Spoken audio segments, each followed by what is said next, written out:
Welcome to another episode. I believe this is episode 12.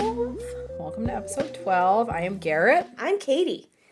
So, I'm going to give right out of the gates a trigger warning.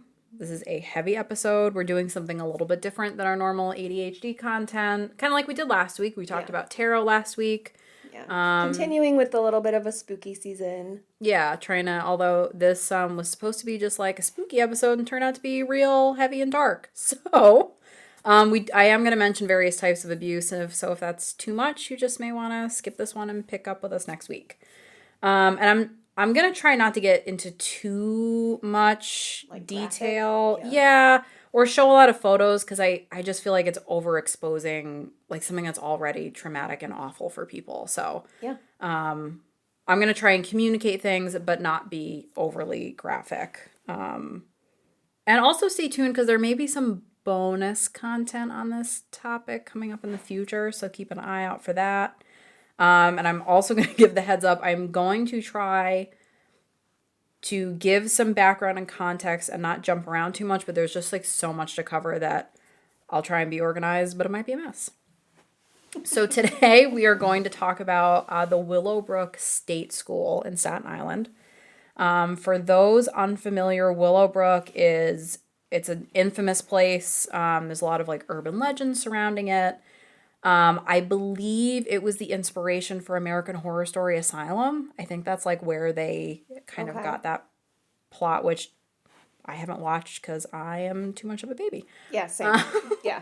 American Horror Story, not cut out for it. Like, I do appreciate that they're very upfront with the title of the show. Yes. There's no question at any point in like, time. Is this scary? Right, what it was about. So I never had to try to watch it and then find out that I had to sleep with the light on for 3 weeks. Yeah, I tried a couple episodes and I was like, ooh, no, I'm not cut out for this. Some of the previews even of that first season, I was like, hardest of passes. Yes. I hate it. I hate it real bad. Yes. Because there's like, I just don't do well with like horror movies. PK and I were talking about this the other day. Yeah. And it's the sort of thing where like if the preview scares me. Yeah, there's like I can feel it right away when I'm watching a preview for things. I'll just look away. Like I will just not watch. I can tell when the jump scare's coming.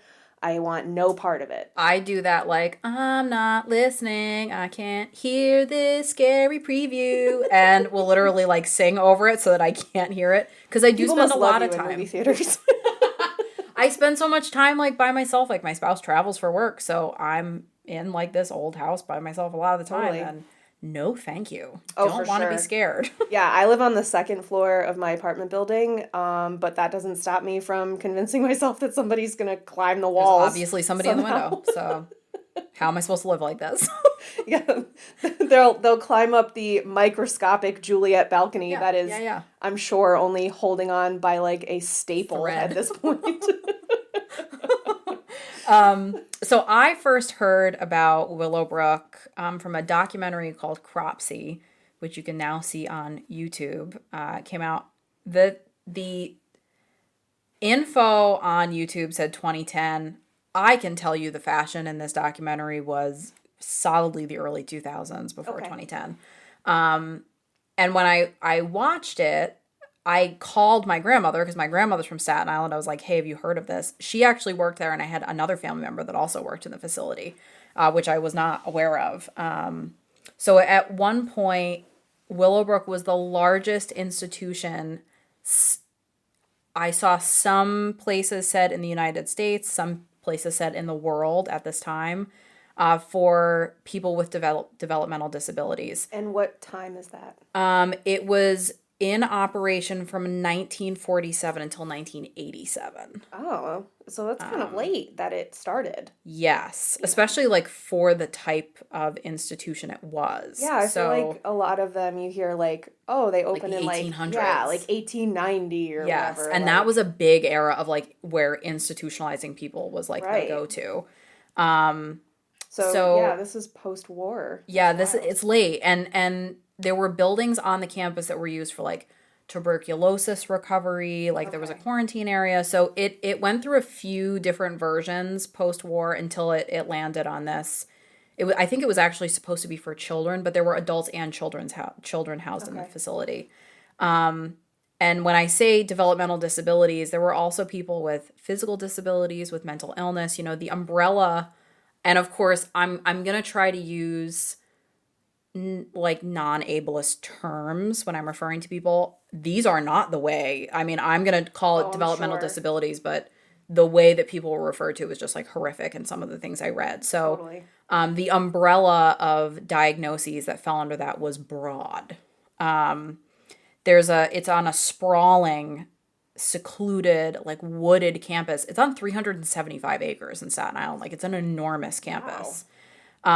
So one physician who I worked mean, there, I don't know how big an acre is, but that sounds like a lot. that's a lot. That's a really big and really was kind of remote from like any connection to the outside world. Like it really was kind of insulated from the outside. Which, yeah, sounds like that's why they used it for these things. Totally. Yeah. So one physician who worked there called it a human warehouse. Oh, Bobby Kennedy was there in the late 60s. He called it a snake pit. oh my God. There was in the documentary, in the Cropsey documentary, they were talking to, and I don't remember who it was. I want to say he like works somewhere for the municipality. He kind of set up the circumstances to this as like Staten Island has the dump for New York City, and it was also a place which was notorious because it was like heavily wooded, but also in proximity very close to New York City. Like a lot of mob like crime, murders happen there. He was like, so it was On just kind Staten of Island on in Staten general, you Island. mean? Okay. Yes. Yes, I'm sorry. So he said, like, Staten Island has always kind of been treated as like the dump for New York City, and Willowbrook is like where they dumped people and left them. Oh my So God. people were just like, really left there. Yeah. There's a lot of urban legends surrounding it, about like escaped patients. There was a lot of tunnels under the facility. So the name Cropsey was supposed to be this escaped patient who, was living in the tunnels underneath, satanic rituals. Oh, of course, the 80s. Right, right, all of that. But the documentary itself was actually about a former employee who was squatting outside the campus and was targeting children and young people with developmental disabilities and killing them in the 80s. There was like 15 people, Oh my kids that went God. missing in Staten Island that This is wild. yeah. So like So he was kidnapping the actual patients of Willowbrook, so or they just anybody? No, these were like kids that lived on Staten Island, like in the neighborhoods. And he was like luring these kids, and I guess like, he had a lot of mental. I know his mother, I want to say his mother may have been a patient there. He wound up working there as an adult, and then the facility closed. And he and a lot of other people were like squatting on the grounds and living on the grounds. And then he was then targeting kids in the community that had, various Oh my types of developmental God. disabilities, which is just like horrible. But that's what the documentary was about, like this guy who was Gotcha. really a serial killer. So as much as like I'm saying these are urban legends, there was some validity to some of these urban Right, legends. he just wasn't an escaped patient. Right. Right. He was a former employee perhaps who should have been a patient somewhere. yes. Have treated his mental illness. He should have been treated by someone for something. But he was not being treated by Willowbrook and then escaped. Correct. Okay. Whoa. The New York Times had a quote from this same physician that I mentioned, called it a human warehouse, said the sadness of the place was overwhelming. Oh. So a little bit of context for what was going on at this time. In the 60s, disability advocates began pushing for those large institutions, which were really like archaic at that point, to close and to shift to a group home, community-based atmosphere structure. So before that push in the 60s, this was like a hospital where you were in like a hospital room. Like a sanatorium. Okay. Or, like when you think mental institution, asylum. I'm thinking like Girl Interrupted versus, or was Girl Interrupted more of the community based? I think Girl Interrupted was more of a like One Flew Over the Cuckoo's Nest. It was more of like a short term. Okay. To me, it seemed like it was more of a short term, like crisis based setting. Okay. That was institutional, but this was like so if you think of any stereotypes of asylums, which I'm like putting in quotes, Yeah. in old-timey asylums is what this Okay. was. Like massive, huge building. It was supposed to hold 4,000 people, and they had like upwards of 6,300 people living in the building. Wow. Super overcrowded. And so then, you might answer this later, but so then the community-based stuff was like, I guess what I would think of now is like perhaps like group therapy or like Group art homes. things. Yeah, like where people are not isolated from, let's say, neurotypical people. Okay. More of a community base where you do see people going into like job placement programs and getting like training for things, occupational therapy, Okay. physical therapy. Gotcha. So Whereas like in the the dark days. yeah, the Yeah. quote unquote traditional sanatorium, they were just trying to like zap your brain or whatever horrible treatments Right. they had. Right. There was no Trying to effort. like fix, like a hospital, like I just want to fix your broken bone and then Right. send you on your way. Right. Or So, lobotomize you and be right. done with you. Okay. So there were advocates at that time, because you figure the 60s, it's a lot of upheaval, a lot of change going on. So there was push from these advocates to, this is also a time where there's a lot of civil rights changes going on. So they were advocating for a shift out of this institutional structure. And there really wasn't an infrastructure to take care of people with disabilities, to be educating them. Like we were just saying, I mean, it's like the infrastructure just wasn't there yet, and they were pushing for that, but a lot of people were still being housed in these large, cold, institutional, awful settings. Gotcha. I do have a little side note.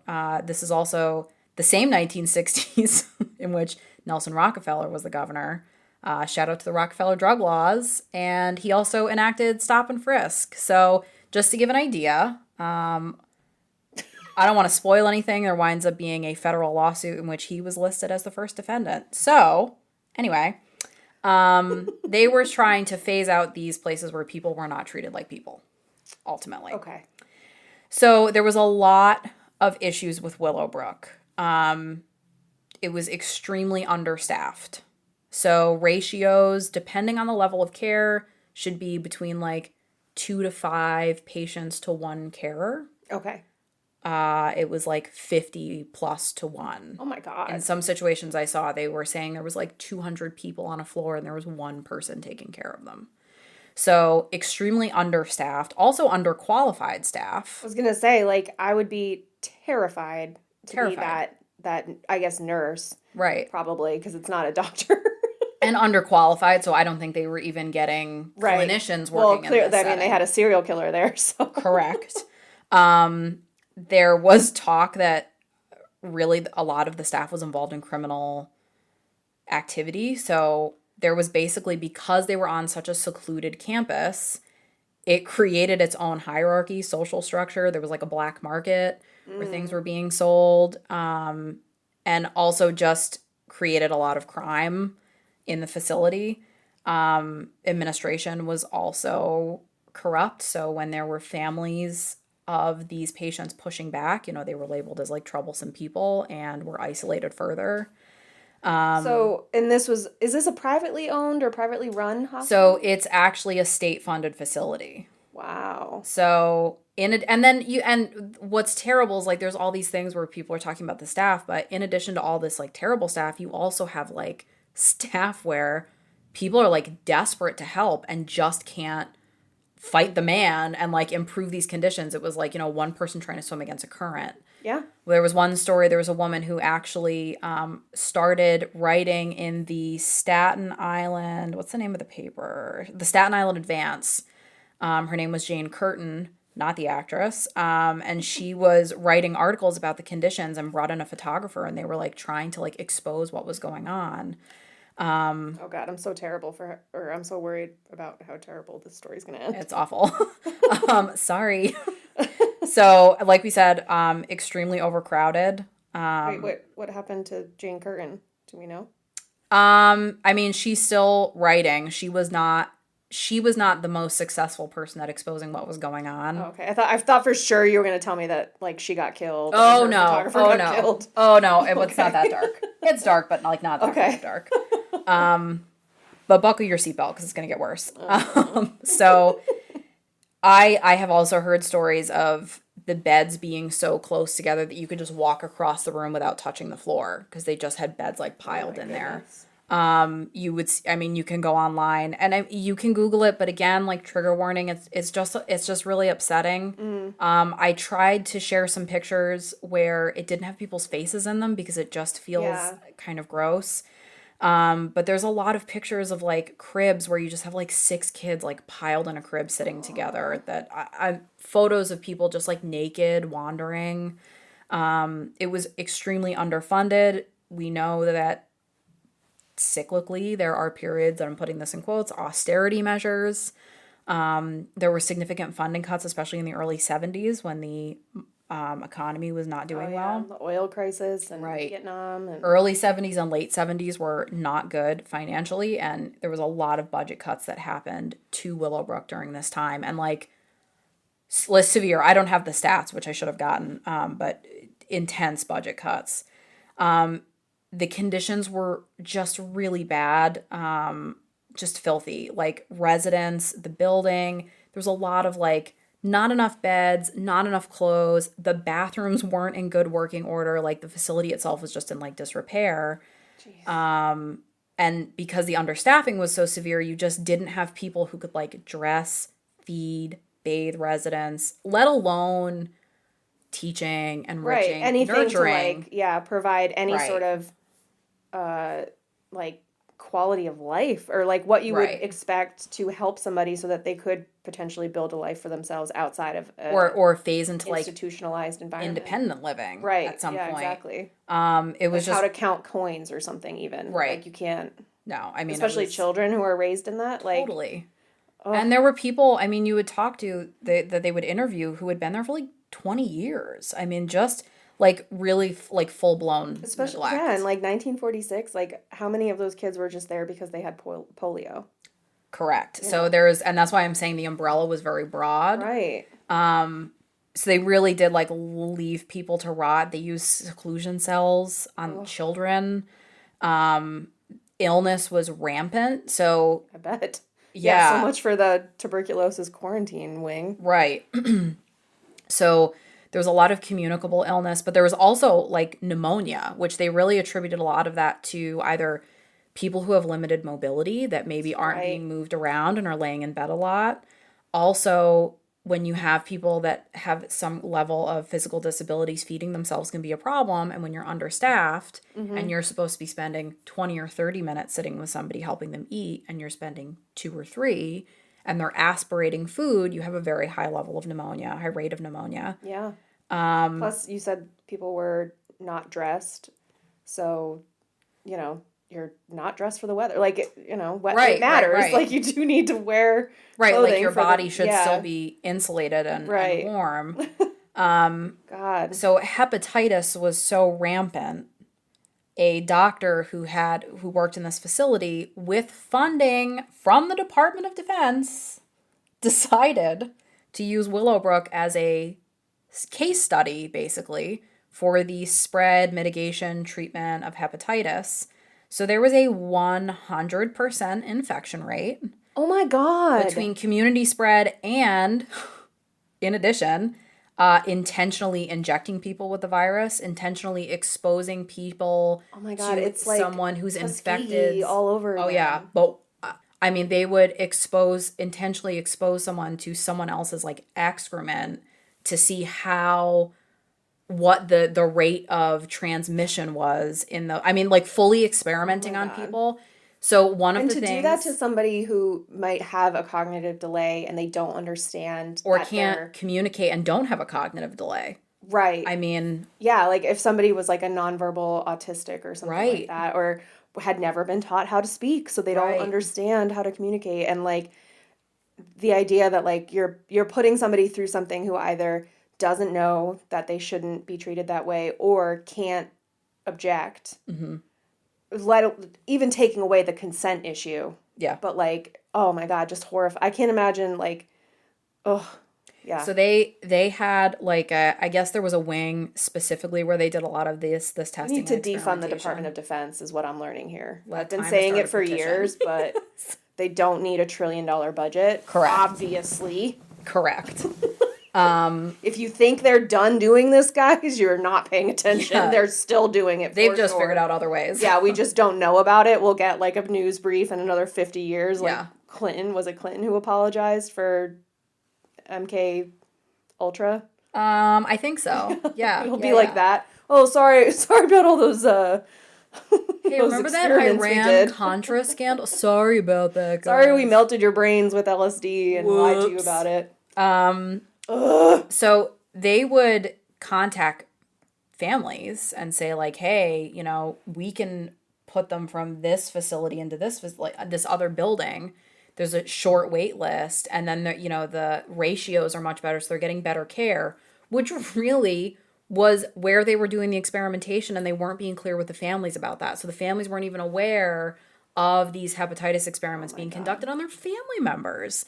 So there was thinking that they're consenting to better care and right, and not getting the full picture. I mean, really, the and then administration being further isolated. So like it's not like it sounds like they weren't really given great visitation rights or whatever. and even like when the families were pushing for improvements, are then like being blackballed essentially, Right. and no one's dealing with them. It happened to doctors who worked in the facility also. Wow. So there was a vaccinologist who described the hepatitis studies performed at Willowbrook as, quote, the most unethical medical experiments ever performed on children in the United States, end quote. So it was just really, really I just got horrible. chills. I know, I just got a chill also, and I put this together. I still reading it back is just so insane. That's haunting. There was also just like really horrific abuse that was going on. So like patient to patient as well as like carer to patient. Yeah, I bet. Physical abuse, psychological abuse, sexual abuse. They said from 1950 to 1980, there was an estimated 12,000 residents who died there, approximately 400 a year, which That seems low. it's 400 a year and you have 6,300 residents Yeah. with hepatitis and pneumonia and whatever and tuberculosis and everything else that's not being treated at a Yeah. 200 to 1 ratio. That you lied. Yes, they said that, and this is an excerpt from a website called Crime Breeds that did a article. I think the woman who wrote it actually also wrote a book about Willowbrook. They said many who came to Willowbrook lived a short, brutal existence. They died because of neglect, violence, lack of nutrition, and medical mismanagement or experimentation, and some simply disappeared or died by suicide. Oh, So it's just like really, it's like making me so sad. It's just, I'm sorry, this is such a it's drag because this is such a sad episode. But I think it's also important to talk about. So this House of Horrors was graphically exposed in 1972. There was a Peabody Award-winning documentary. And before the days of the shirtless selfies and Al Capone Vault or Fox News, Geraldo Rivera. Oh my God. I was like, shirtless selfies. Stop calling me out. How did you see those? Geraldo Rivera and that illustrious mustache was working. When it was in play, like it wasn't out of place in the 70s. In 1972. It fit. It fit. It was working for him. Oh, man. I actually fell down like a little bit of a Geraldo rabbit hole. So he started working as an attorney, which I didn't realize he was an attorney. So it's a peek into my future is what you're saying. Yes. Spoiler alert. Wait till you see my mustache, guys. He was actually working with a Puerto Rican activist, I'm saying activist group, and like they were working for like civil rights. I'm sure they were labeled as a terrorist organization. It was the Young Lords, like the Black Panthers. Or SNCC or whatever. Yeah, but he was also doing like legal services. He started working as a journalist for New York City News, and he was contacted by this Dr. Bronson, who we've mentioned a couple of times, who had recently been fired from the facility for pushing for improvement. So he broke this Willowbrook story in 1972 with the documentary. It was called Willowbrook, The Last Disgrace, but it also covered a facility called Letchworth in Rockland County. Okay. Covered both of them. Letchworth sounds sounds terrible. Willowbrook sounds pleasant. Is Yes. horrible. Yes. Letchworth sounds And like is. you're getting exactly what it's called. Yes. Like they're not hiding the ball on that one. Right. Um, so they actually had a scheduled time to go, but apparently Dr. Bronson gave them a key to the facility and they basically broke in. And they filmed inside Building 6, which was one of the children's wards. And they went, despite having a scheduled time, they went unannounced because they wanted to catch it the way it was, not as the, facility, not as the staff would try and, clean things. Because you can actually see part of the video, for part of the footage from Letchworth, you can see that they had come in. He's like, you could smell bleach. Like they were trying to clean. They were trying to like throw clothes on the kids and like put a good face on it. Yeah. They didn't get that at Willowbrook because they went unannounced. Yeah. That makes sense though. Like if you're taking a guided tour, like Trying to expose conditions. It's not at all on the same level, but like when you go to visit a college and you do a college tour, they're not showing you the oldest dorm on campus. They're showing you the new dorm. Shower. Right. Right. And they're showing you the new wing of the library. Right. And, like, yeah, maybe the outside of the buildings might need some sprucing up or look like they're from the 70s or something. But like, oh, look at how connected our lecture halls all have outlets so you can plug in your laptop or whatever. Look at this. There's power. And that's, I think it really, like, if you want to, because they're labeling this as an expose. If you want to expose the shit out of that, you got to show up unannounced. I would say that is almost a necessary element of an expose, is that it is kind of like there's something that you surprised the subject with. Right. It's a gotcha. Yes. In the words of What's-Her-Face from Parks and Rec. I always want to call her Jan, but I don't think that's her name. No, but she was like the anchor on that daytime TV. The hot mess. Yeah. Like the lady who was on Mad TV. Yes. Oh man, I can't remember what it is.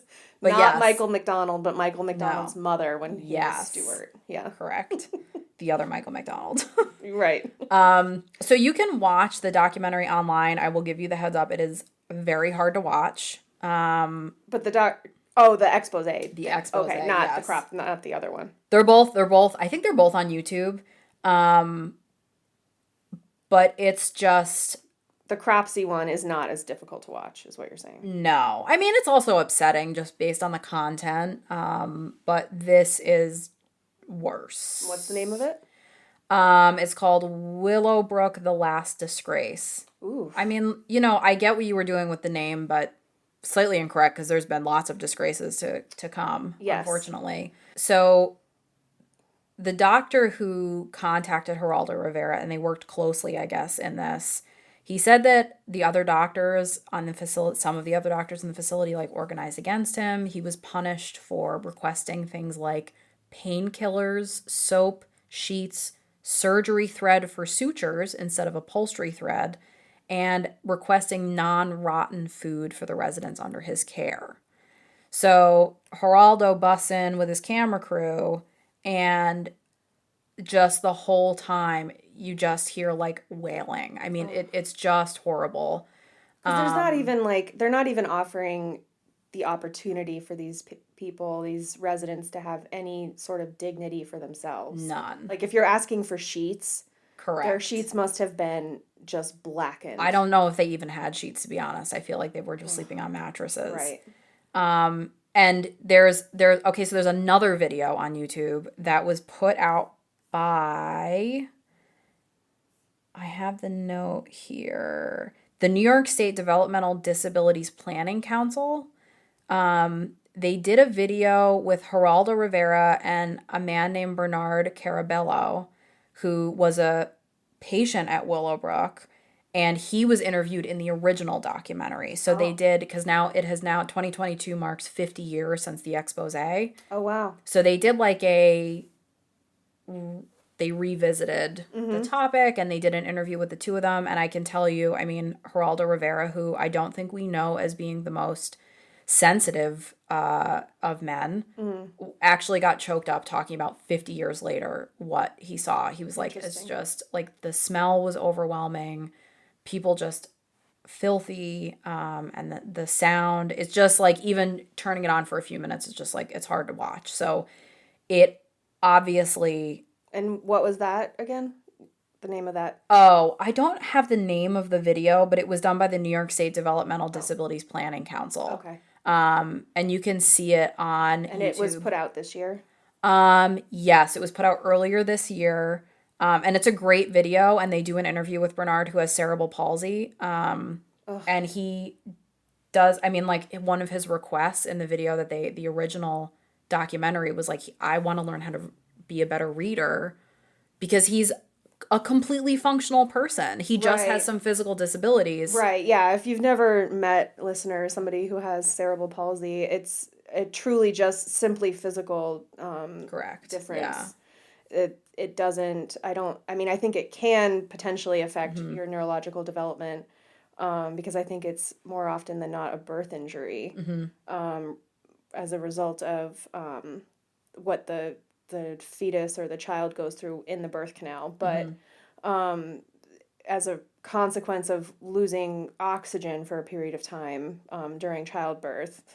But so there can be some brain development issues, but more often than not, it isn't. It's purely physical. Yes, and he did not. I mean, he didn't speak of any diminished intellectual capacity. Right, but if you're never taught to read, then you don't know how to read. Like, right, and he was like he and Geraldo Rivera were about the same age at the time. Oh, wow. And he had been there for like 15 years or something crazy like that, like just such a long time. And he has since gone on to become an activist and an advocate for people with disabilities, which is some good news. And it sucks too, because there's, I think it's just as likely that the families of these patients or residents,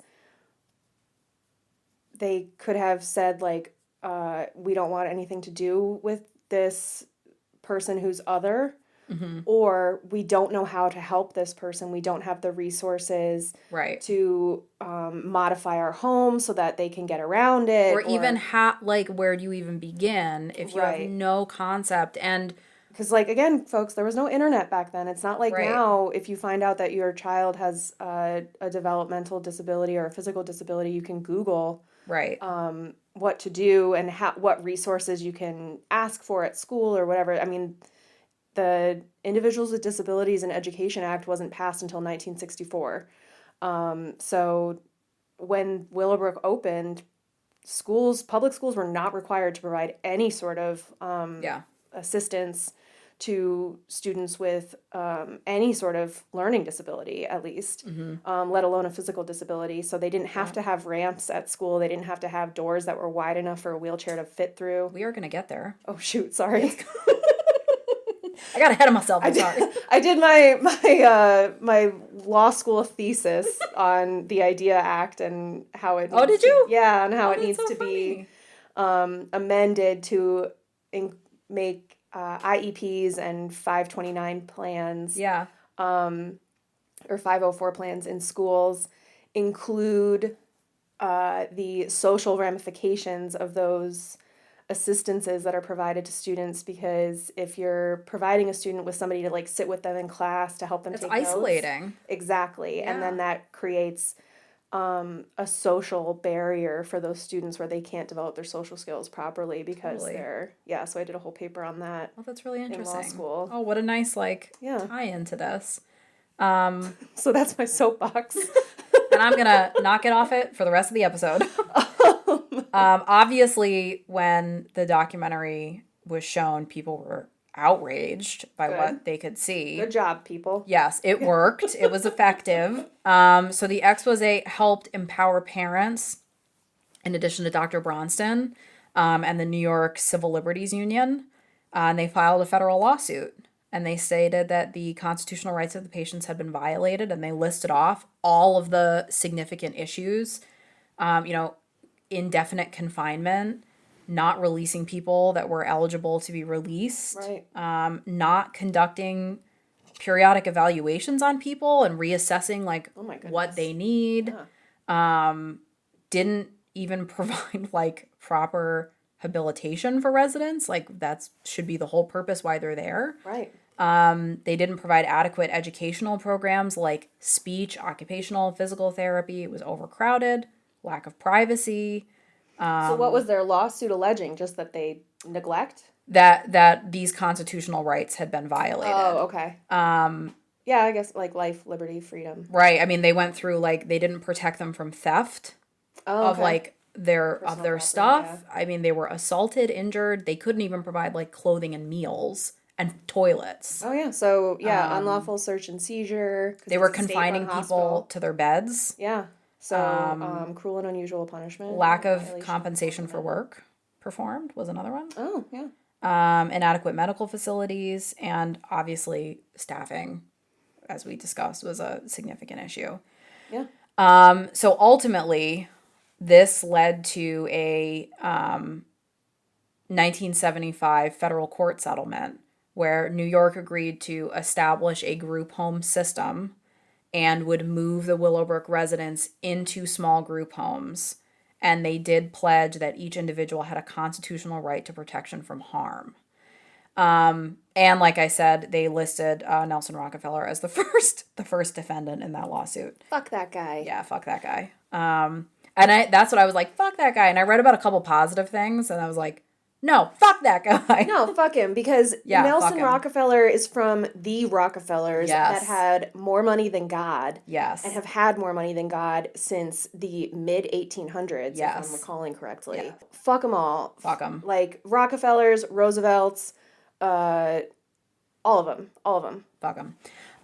So disabilityjustice.org, which has an article about the closure of Willowbrook, stated, this case set important precedents for the humane and ethical treatment of people with developmental disabilities living in institutions.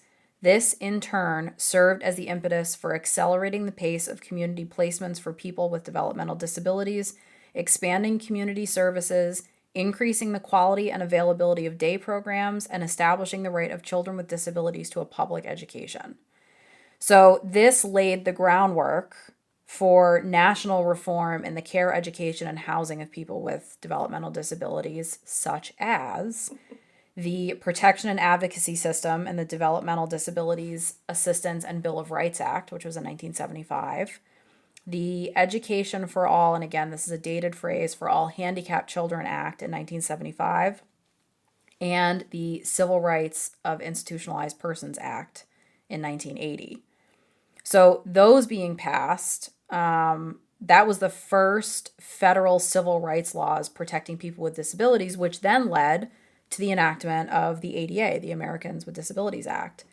So ultimately, the fallout did have long-lasting, really solid protections that were put in place. Multiple former patients have gone on to have careers in advocacy work. Unfortunately, many of the residents who are still alive today are still enduring mistreatment. The New York Times did an investigation that found in 2020 there were 97 allegations of physical abuse against alumni, according to internal state records. They said there's 23 residents that are, or alumni, I should say, that are still alive today. So unfortunately, we still have a long way to go. The 23 former residents of Willowbrook. They went from having like almost 6,500 people in this facility. They had the federal lawsuit, which required them to get their number down to 250 in this facility, and everybody else needed to be in a group home setting. So they shifted everybody to group homes, and as of 2020, 2,300 of the people who were former residents were still living. 97 allegations of abuse against alumni were made. Oh, from the 2,300. Yes. I thought you said 23. And so I was like, no. 23 people have 97. Oh my God. That's what? No. Okay. There was 97 allegations of physical abuse against alumni. That were ongoing. Yes. Yeah. In these group home settings. So obviously there's... From staff or from other... Unclear. It didn't specify. Okay. It just said that there were allegations of abuse. Not that one is better than the other, but...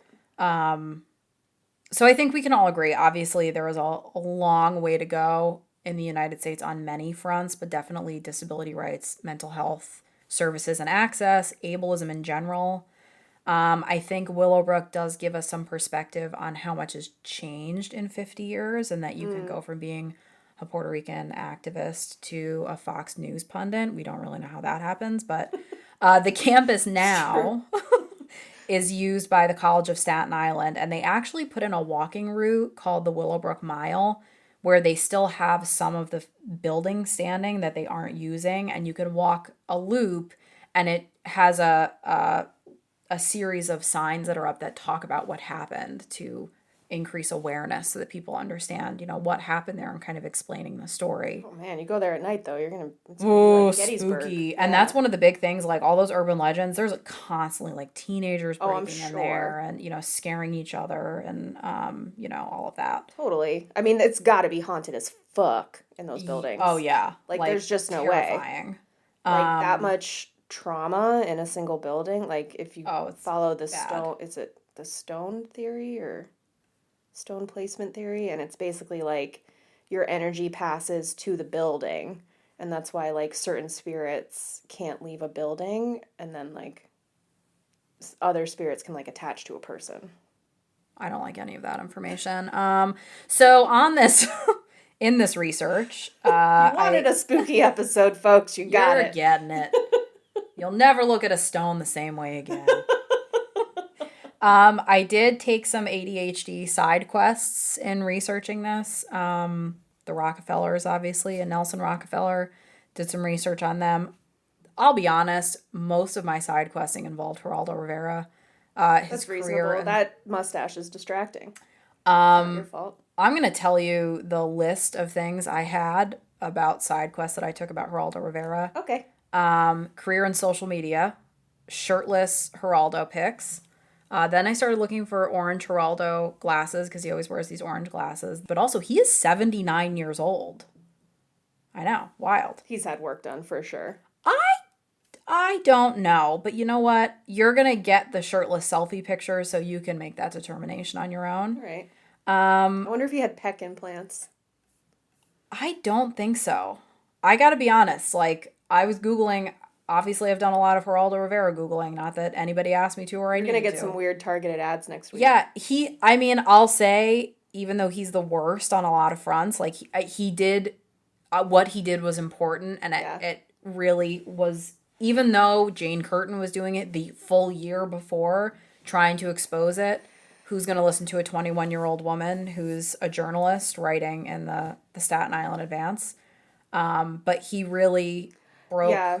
I mean, he had the video footage and the gotcha. And she had a photographer that was coming in with her too, but it just wasn't enough. And it didn't get the platform where you have New York news going in and showing to all 5 boroughs. And then, where and what other regional. There's something to be said for photos are devastating. I mean, there's so many photos throughout history from World War II that are devastating photos. Right. But the video footage, I think, makes it so much more visceral. Totally. Especially if the sounds. If the sounds, I think, I don't want to say like sold it, but I think it made it a lot more difficult for the public to ignore. Oh yeah, I mean, they're panning across a room and there's just kids just sitting, just completely, you can tell, like, complete social deprivation. Yeah. Like, in various states of dress or completely naked, sitting in a corner by themselves, like, stimming. I mean, like, no clothing, no food, like the basic. And things that you expect kids to do where they just play. Like, they don't know how to play because doesn't sound like there was anything to play with. No. I mean, it was like, here's a toilet that doesn't work and no toothbrushes. I mean, we'll give you some hepatitis poo. Yeah, so. But here, would you like an injection of hepatitis that we can fully experiment on? It's just so awful. Yeah. So I'll shit on Geraldo Rivera all day, but I will hand 2 things to him. 1, he looks good for 79, and 2, he really helped draw attention to something that desperately needed attention drawn to it. And ultimately wound up helping people with developmental disabilities nationwide. And I'm assuming ultimately, like, on an international basis, because I don't think there was a lot of places where they were passing civil rights laws for people with disabilities. Well, and I wonder, I have no reason to think that this was one of your rabbit holes, but I know that, Rosemary Kennedy was the impetus behind the Special Olympics. I didn't know that.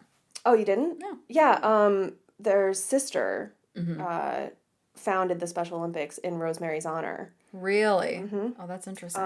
But I'm wondering, because there's also the Paralympics Right. for folks who have physical differences but don't have a developmental delay or disability.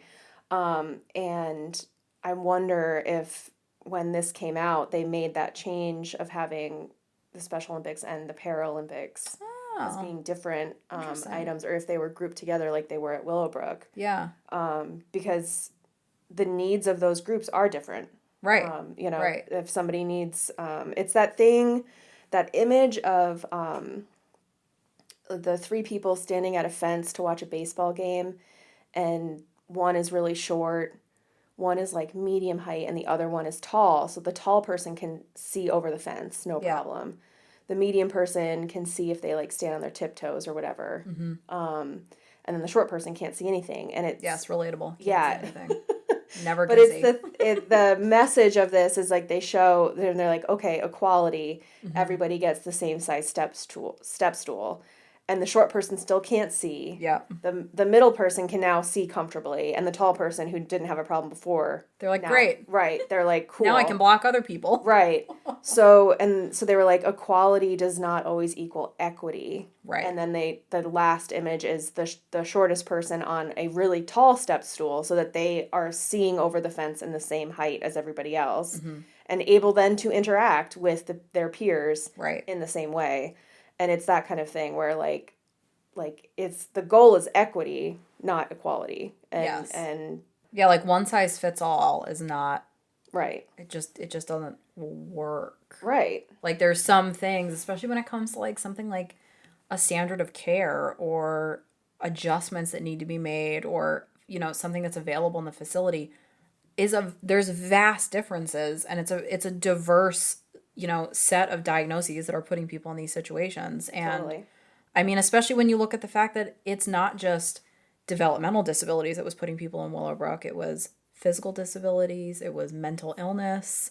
Yeah. People that families really didn't know what to do with are dropping them off at Willowbrook because they either don't have the resources, don't have the education, don't know where to turn. And let's consider in the 1940s, being homosexual was considered a mental illness. Right. So like, what are you gonna do? Like, where's the line? Right. So then somebody who's homosexual is thrown into a hospitalized setting with potentially people who have dangerous mental illnesses like schizoaffective disorder or sociopathies of different types. Right. And then you have apparently who are not being treated. They're not being treated. Not even having like basic physical needs taken care of, which has to exacerbate your mental symptoms. Illness. Yeah. Right. So it's really just it's like compounding the worst of the worst of the worst. And I actually heard something recently. I was listening to Sawbones, and they were talking about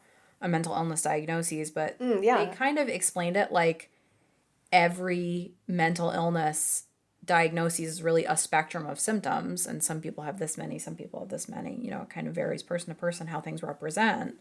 But that like everything should be viewed as being a spectrum, which I think is completely true. We said in like what, episode 2? Yes, and every episode since then. Yeah.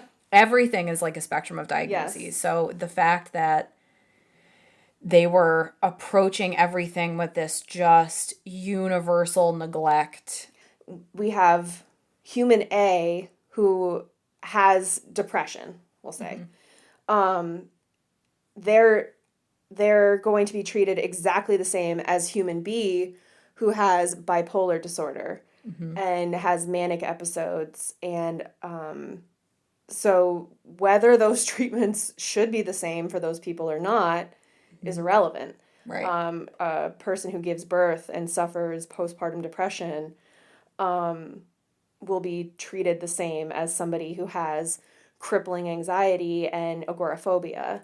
And so you can't do, like, they were treating it as mental illness, the one thing, rather than mental illness, the genre of things that can right, with like different flavors under the same. Right. And there was one point where I was reading, I don't know if it was during the lawsuit leading up to, I think it might have been leading up to the lawsuit, the parents contacted a doctor in, I want to say California, who was running a more modern facility, and especially modern when we look at how people are treated now, night and day from Willowbrook. And they asked him to like come in and evaluate and like consult, like, what is your opinion? And he was horrified. Like, I can't believe we're still doing this. Like in California, we've already been doing, group home settings and, this and like listing off all these different practices that were just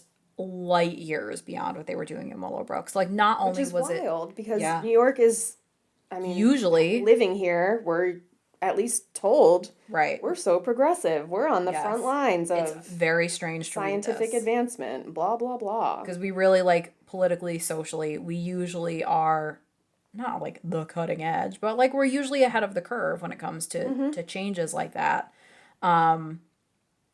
This was just, I don't know if I think it was just like the perfect storm Yeah. of the where the campus was, Yeah, that's the true. way it was laid out, and I think it just like snowball. Yeah. And then, when you get to the point where it's like, well, things are so bad, we might as well start experimenting on people and the government's going to pay us to do it. That's what has Insane. happened. And like you said, there is those between Staten Island in general being viewed as like the dumping ground for New York City.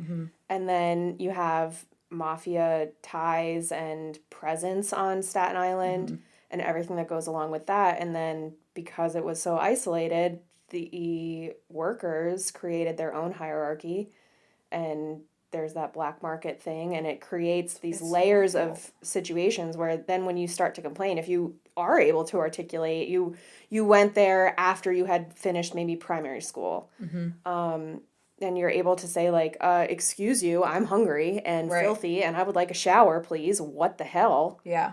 Then they're like, oh, well, it's too bad that your family doesn't love you because you didn't get any mail. And so then they just shut you down. Also, the showers don't work. And neither do the toilets. Right. And also, we don't have clothes for you. Or food. Which who knows even if those were broken or if they just shut off the water to save money. Right. Yeah. It's just like, I think it really was the perfect storm. And I think something so isolated and secluded was just allowed to fester for a really long time. And ultimately, I want to say it took another... Yeah, because they were open for 15 years after. 30 years before Geraldo did his thing. 25 years. Yeah, and my understanding in speaking to like family that worked there was even early on it was bad. So like I don't think it was ever good. I think it was just... Your grandma worked there when it like first opened? Yeah, I want to say she was like a teenager. So wow. it would have been like earlier in the opening and it was like not good then. So I think really it was like the perfect storm. Yeah. You just had a place that, what is that expression about like things growing in the dark?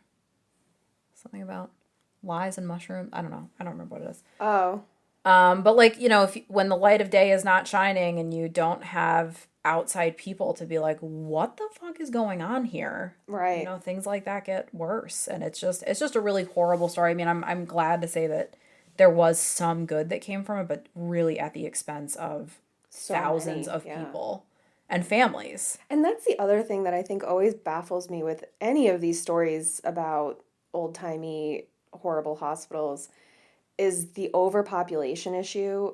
And like, just say you don't have space. Like, I don't understand what the...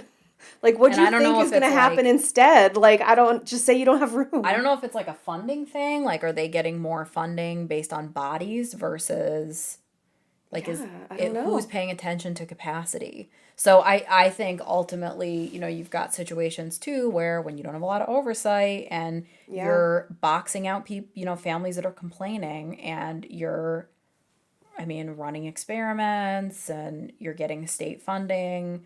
At a certain point, are you just getting more money for more bodies? And is that what the goal is? It's so wild that the state-owned and run hospital was side-funded by the Department of Justice. Nuts. Like... Department of Defense, sorry. DOJ. I mean, not really, but, you know. Sorry, Department of Defense. I might have said Department of Justice earlier when I screamed about cutting their budget, but Department of Defense budget is currently, I think, $1 trillion or something ridiculous. And if you think it's not going to experiments like this, then you are high as fuck. Well, and also a perfect example of like, you know, when people will screech like, okay, we're giving, you know, how many trillions of dollars to the military, how much are we giving to schools? Right. You're cutting funding from kids, and you have kids that were winding up in this horrific setting, right, where they weren't separating kids from adults. And it's not like the DoD budget is going to, those trillions of dollars is going to building better schools on base for the families of service members. Hell no. Or increasing the salaries of service members. No, they're just poisoning your drinking water on base. I mean, it's really evil, and there was a lot of evil that happened at Willowbrook. I'm glad that it's closed. That's not to say that, you know, that evil has not spilled over into other settings and that people are still experiencing unspeakable things. But hopefully we're still headed in a direction where ultimately things will improve. And things have generally, I mean, speaking very broadly, improved, but that's also because the bar was ankle high on this. Totally.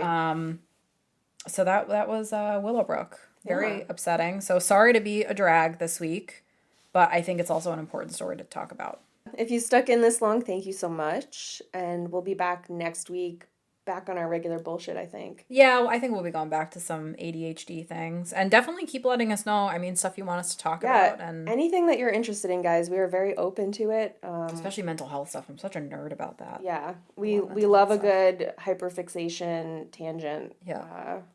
So, no problem. Oh, I did have a couple ADHD wins we can talk about. Oh. Yeah. Recently.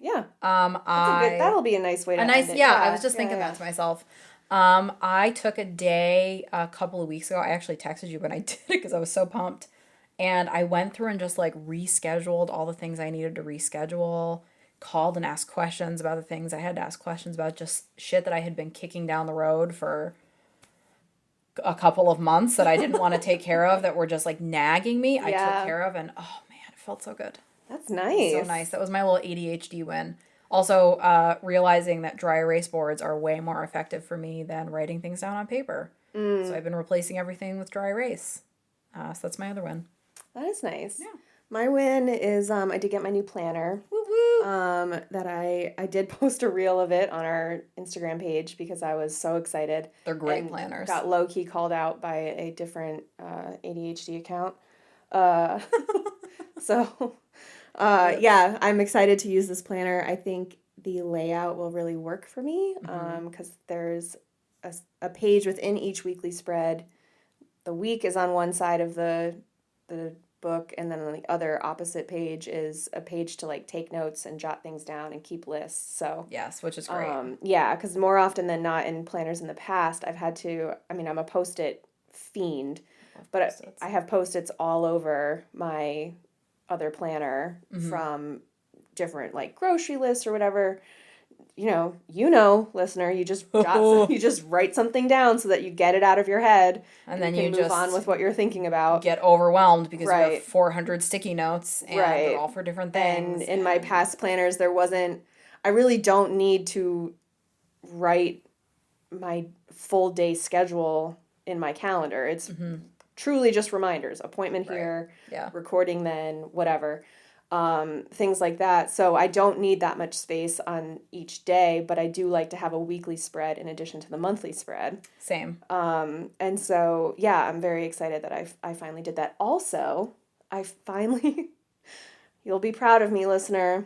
I did finally get like a skincare routine. Woo woo. So I have a night cream that I've used every night this week, except for one night when I forgot. And a separate one to use in the mornings. And I've been doing it so far. Looks good. Your skin looks good. Does it? Yeah. Have you noticed? Good. Yeah, it looks good. It feels much better, especially on my eyes. Yeah. So yeah, I've done that every night this week. So I'm very glad that I've kept up with that and not given up. So I set it up in front of my face when I'm at my like I set up my meds. It's right in front of my face in my bathroom. I will say, like in skincare and ADHD, like a workaround for me, So sometimes at night, I just want to like, roll into bed and like not do anything. Yeah. I have like a oil that I use that if I just like quick like wash my face and throw that oil on instead of going through like normally I would be doing like a serum, an eye cream, and a moisturizer. Instead of doing those 3 steps, I'll just do the oil, and that's like my shortcut if I'm not up to that. And it Oh, also just smells so good and it feels so good on my skin. And I just every time I put it on, it literally I'm like, It just is like so. It smells good. And it I just feels so actually good. saw something on Reddit today, before I came over, where somebody has like on their nightstand, like those Colgate Wisps, like it's like Oh yeah, like the a tiny little little mini toothbrush. toothbrush with a little bit of toothpaste in it. Yep. That little like pick flossers and a packet of like makeup removing wipes, That's a so really good that idea. they just have that on their nightstand Yep. for when they like get into bed and have forgotten to do those things, or don't feel like getting back out of bed Because what a to go. terrible feeling. Right. Getting comfy. Especially washing my face. Like that is something, because Yeah. I don't wear makeup too often. Mm-hmm. Like it's very, like I'll do like full makeup one day and the next day I look like a crypt keeper. Not now with my new skincare Yeah, routine. which is why the eye cream, I was really like, okay, you gotta battle these under eye circles are getting deep. Have you seen the meme and it's the little kid like with his head down, he's got the real big bags under his eyes? Somebody was like, "You look tired," and it's like me looking back at them with these giant eye bags. I looked at myself in the mirror the other day and I was like, "Oh." Is it a cartoon kid? Yeah, I think it's the kid from Meet the I think Robinsons. you're right. Yeah. Yeah, with the dark hair. Yeah. Yeah, Yeah. that's what that made me think of, the eye bags. That is a cute movie if you haven't watched I it. don't think I've seen that. Oh, it's really cute, honestly. We are going to take no further recommendations from Katie until she sees Madagascar. That is a cornerstone of animated films. Got to tune into our Patreon, guys, because Oh yeah, did we talk about that on yeah, Patreon? our animal Yeah. side quest was Katie hasn't seen Madagascar, and that's a travesty. So everybody needs to bully her into seeing it.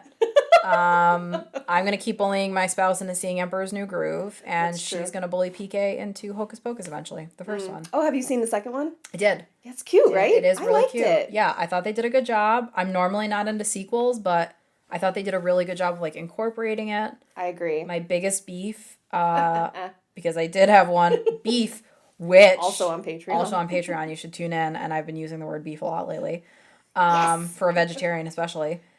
Is when they did the, like when they performed and they had the song, they didn't do the Spell on You song, which I thought was lame. Oh, you wanted them to redo that song? Yeah, because I think it's like so perfect. Yeah, that's true. So that was my only beef though of the whole movie. Yeah, I didn't mind it at all. I would say that the only thing that like kind of annoyed me was the little girl version of Winifred. Was kind of cartoony. Yes. A little bit more cartoony than I would have liked. I lied. I have one other beef. Okay. Sarah Jessica Parker's eye makeup was bad. Yeah. She got a raw one on that, and they did a bad job. I think I think they tried to make it look kind of more modern, maybe, or something. They did it should have been a smoky eye with a heavy eyebrow, and that's it. And Yeah. somehow they were like linked, and she just looked bad Yeah. for somebody who's like beautiful. Yeah, she's stunning. It looked weird. So yeah, those were my beefs. I did love Kathy Najimy on the Roombas though. Oh my god, it was very funny. They have a mind of their own. And she's like trying to balance on two of them. Yeah, I laughed pretty hard at that. That was a good Yeah, one. but no, I thought the whole thing was very cute. I saw initially some hot takes on Facebook when it first dropped. And, some people had watched it like right away, and we had our launch party. So we hadn't seen it. And so the hot takes were like, well, it was fine. Da, da, da. Like, it is what it is, like, for what it was meant to be. And I thought the ending was Right, just... so then what is your I thought the ending was exquisite. I thought... Did you see the bonus feature at the end? No. Yeah, they set it up for another one, which I'm like kind of annoyed about, because then I'm like, you're gonna ruin it if you do too many of them. Yeah. Like, That's... 30 years in between and doing this, like, I'm into it. The third one, I'm not into that. Yeah, I feel like that that's is gonna annoying. ruin it. Maybe that's why they were like, meh. Yeah. But, yeah. So if you just stop when the credits stop and you're fine. Then you're fine. And that whole thing with the singing in the recording booth was cringy anyway, so just turn that off. Yeah, that was annoying. But, Yeah, and that, I guess maybe that was the only other thing, because I kind of felt like it's like they were about to make it into a musical. Yeah. And then turned away from it Couldn't at the decide last what they second. wanted, Yeah. That was the only thing where I was like, okay, whatever. But Buster Oh my Bluth God. was spot on. Good choice. Hysterical. Yeah. Yeah, no, I loved the message of it. I thought Yeah. it was a very sweet message. Not as dark as the old one. No, actually my Facebook memories today was me saying, I know that it's supposed to be a kid's movie, but the intro to Hocus Pocus always gives me the heebie-jeebies. Oh my God. So yeah, I do struggle with scary movies, call guys. back to the opening of this episode when Katie was like, oh, if it's the opening credits and it's like this or a trailer, I'm not going to watch it. Hocus Pocus almost got her, okay? Oh, yeah. I don't know what to tell you. I'm a tenderoni.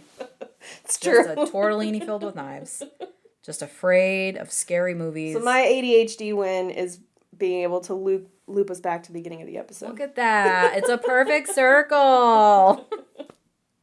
Well, thanks for tuning in. And we will see you next week for our regularly... Why did I have a hard time with that? Whoa, that was worse. Don't worry, you got better. Our scheduled programming. Our typical scheduled programming next week. Yeah. And remember to be kind, because sometimes the world is garbage. And the bar is ankle high. Bye. Bye. Thanks for tuning in. We'll be here next Thursday with a brand new episode to delight your brain juices. In the meantime, the best way to support us is to leave us a 5-star review on Apple Podcasts, Spotify, or your favorite podcast streaming platform. You can keep up with us during the week on Instagram and Facebook at The Bar is Ankle High, and on Twitter at Ankle High Pod. If you want even more ankle high hot takes in your life and have a few dollars to spare, consider joining our Patreon at patreon.com/thebarIsAnkleHigh. We post bonus episodes there full of our karaoke attempts, Am I the Asshole discussions, and wondering how we even managed to survive this long. Patreon subscribers also get exclusive access to our secret Patreon-only Facebook group and get added to our close friends list on Instagram. Until next week, remember to be kind to yourself, because the bar is ankle high.